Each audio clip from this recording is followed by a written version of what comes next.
Hello friends, welcome to Indrani cookings and blogs. আজ আমি বানিয়েছি দই চিকেন।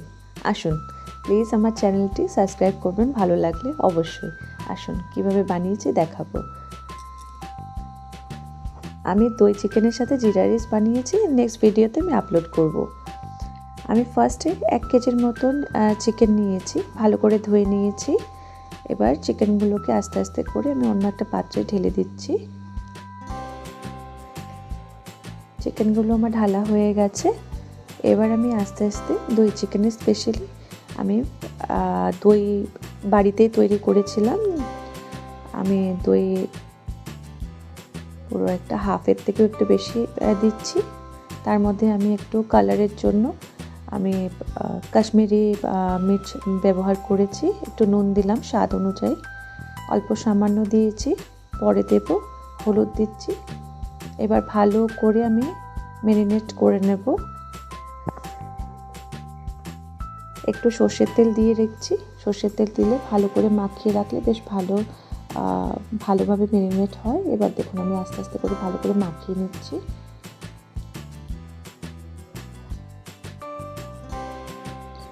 সুন্দর করে মাখিয়ে নিতে হবে।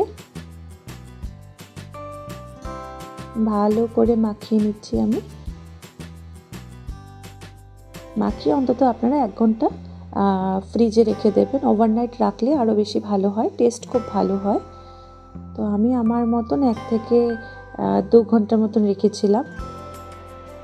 দেখুন আমি এবার থালাটা চাপিয়ে আমি 1 থেকে 2 ঘন্টার মতন আমি ফ্রিজে রেখে দিয়েছি। এবার আমি এখানে নিয়েছি 5 টুকরো পেঁয়াজ, আদা আর রসুন। আমি পেঁয়াজগুলোকে ভালো করে কুচিয়ে নিয়েছি। তেল দিচ্ছি, তেল পরিমাণ হিসাবে আপনি আপনাদের পরিমাণ মতন তেল দিতে পারেন। আমি ফোড়নের জন্য নিয়েছি এলাচ, দারচিনি, শুকনো লঙ্কা, এক এক করে দিয়ে দিলাম তেলে।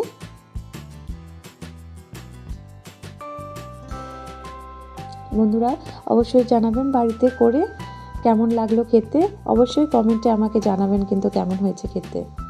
অবশ্যই বাড়িতে ট্রাই করবেন, ভালো লাগলে অবশ্যই জানাবেন। আমি এবার পেঁয়াজ দিয়ে দিলাম।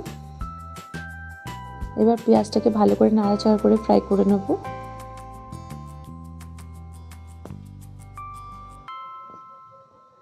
পেঁয়াজটাকে আমি ফ্রাই করে নিচ্ছি। বন্ধুরা দেখুন বেশ পেঁয়াজটা লাল লাল হয়ে আসলে পরে আমি এর মধ্যে দেব আদা আর রসুন বাটা। দেখুন আমি আদা বাটা দিচ্ছি। আমি আদা বাটা দিয়ে একটু কষিয়ে নেব। আদা বাটা নিয়ে কষিয়ে এবার আস্তে করে কষিয়ে আসলে এবার রসুনটা আমি দিয়ে দেবো এর মধ্যে। ভীষণ সিম্পলভাবে আমি করেছি। আমি তেমন কোনো মশলা ইউজ করিনি, কারণ আমাদের বাড়িতে আমরা একটু হালকাই খেতে ভালোবাসি। আমি কম তেলের মধ্যে রান্না করেছি, কিন্তু খেতে খুব ভালো হয়েছে। আপনারা অবশ্যই জানাবেন। ভালো করে আমি কষিয়ে নিয়েছি রসুন দিয়ে। এইবার আমি 2 ঘন্টার মতন মাখিয়ে রাখা চিকেনটাকে আস্তে করে আমি ঢেলে দিলাম। এবার আমি আস্তে করে ছেড়েছি, আস্তে করে দিয়ে নাড়াচাড়া করবেন। এই সময় গ্যাসের ফ্লেমটা অবশ্যই কম করে রাখবেন যাতে দইটা লেগে না যায় কড়াইতে।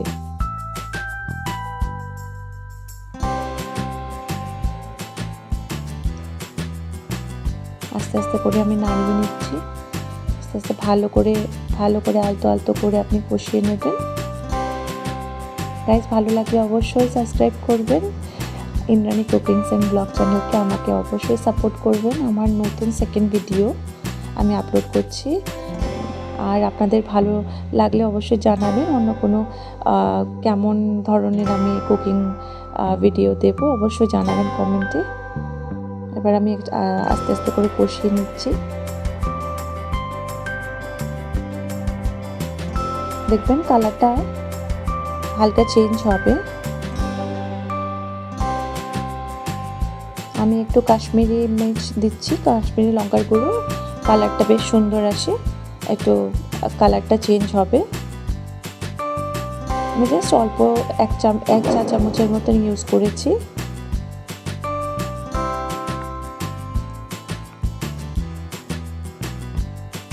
বন্ধুরা এবার আমি একটু থালা দিয়ে চেপে আমি কম স্টিমে ভালো করে কষিয়ে নেব। দেখুন কষিয়ে নিয়েছি, আস্তে আস্তে করে চিকেনটা কষে আসছে বেশ। চিকেন থেকে অনেকটা জল বেরোবে, যেহেতু দই দিয়েছি আমি, দইয়ের জল ছাড়বে। আমি এখনো পর্যন্ত জলের ব্যবহার করিনি। দেখুন কি সুন্দর কষে আসছে, আস্তে আস্তে করে কালারটা চেঞ্জ হচ্ছে।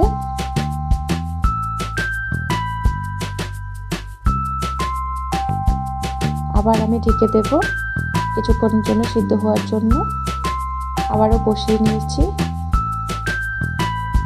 এবার আমি দিচ্ছি আদা জিরে বাটা,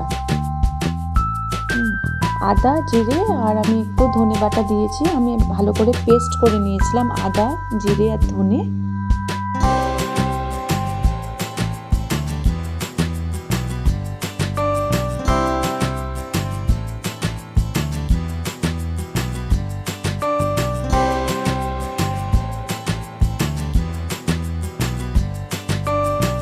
ভালো করে কষিয়ে নেব মশলাটা দিয়ে। এবার আমি থালা চাপিয়ে দিলাম। দেখুন অনেকটা কি সুন্দর কষে এসেছে, কালার আমার পুরো চেঞ্জ হয়েছে, তেল ছেড়ে এসছে মাংসের থেকে। এবার অ্যাকচুয়ালি দইয়ে একটা কালার আপনার দই দিলে পরে তেল ছেড়ে আসবে। দেখুন দইয়ের তেল ছেড়ে এসেছে, খুব সুন্দর কষেছে, খুব সুন্দর কষেছে। দেখতেই পাচ্ছেন বন্ধুরা কালার অনেকটা চেঞ্জ হয়ে গেছে। এরকমভাবে বাড়িতে বানিয়ে দেখবেন, খুব ভালো লাগবে আর খুব ইজি। তেমন কিছু জাস্ট আমার বেশি সময় লাগেনি, আধা ঘন্টার মধ্যেই হয়ে গেছে। আমি 4-5টা কাঁচা লঙ্কা দিচ্ছি তার মধ্যে। আপনারা আপনাদের পরিমাণ মতন দেবেন, যে যেরকম ঝাল খেতে ভালোবাসে। আমি গরম জল আগে থেকে ফুটিয়ে রেখেছিলাম, গরম জল দিচ্ছি কষানোর জন্য। এবার গরম জল দিয়েছি, দিয়ে ভালো করে নেড়ে চেড়ে নেব।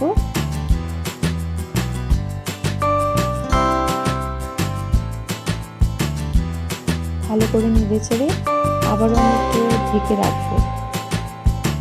একটু ঢেকে দিলে সিদ্ধটা ভালো করে হয়ে যাবে, চিকেনটা ভালো করে কষে আসবে। আর দেখুন কত সুন্দর কষেছে।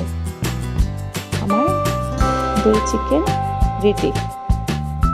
কেমন লাগলো বন্ধুরা অবশ্যই জানাবেন, বাড়িতে বানিয়ে অবশ্যই আমাকে কমেন্ট বক্সে বলবেন, ভালো লাগলে সাবস্ক্রাইব করবেন। আমি তার সাথে জিরা রাইস করেছি, আমি নেক্সট ভিডিওতে জিরা রাইস আপলোড করব। থ্যাংক ইউ বন্ধুরা, ইন্দ্রাণী কুকিংস অ্যান্ড ব্লগে পুরোটা ভিডিও দেখার জন্য সবাইকে অনেক অনেক ধন্যবাদ। আমার পাশে থাকবেন বন্ধুরা, থ্যাংক ইউ।